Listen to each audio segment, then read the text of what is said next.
Hello, my name's Jean and welcome to my garden here at the Hunter's Tryst in Edinburgh.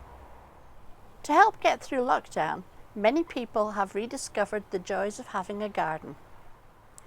I grew up with two gardening parents, and so I was immersed in all things garden related from a very early age. But many newcomers to gardening are at a loss to know where to start. So I hope that these videos will help to simplify things a bit. The plants in our gardens fall into a few basic groups. We've got annuals, biennials, perennials, shrubs, trees, bulbs, grasses, and there will be more. Today, I'd like to tell you about perennials. A perennial is defined as a plant that lives for more than 2 years. Those perennials that don't have a woody structure and die back every autumn are called herbaceous perennials.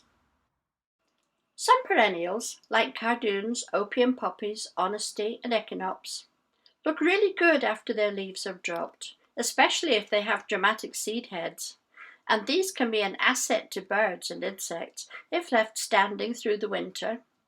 Cut them down in spring when new shoots begin to grow.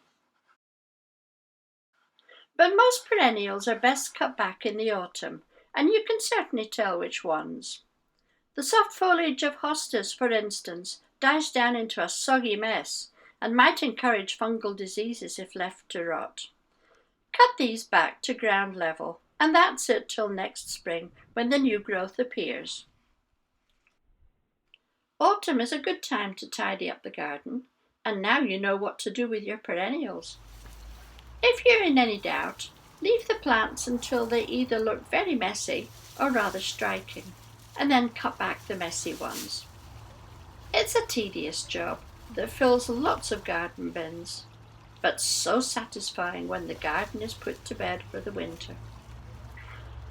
And then you can sit back and look forward to the new foliage that will start to appear next spring.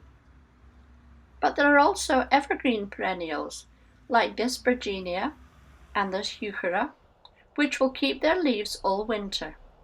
These just need any flowering stems removing.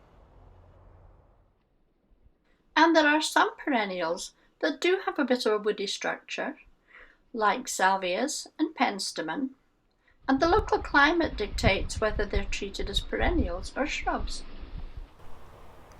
Understanding the differences between perennials, shrubs, annuals, etc. goes a long way to understanding how to look after them and get the best out of them. And that's what you want. Thanks very much for watching. See you next time. Bye-bye.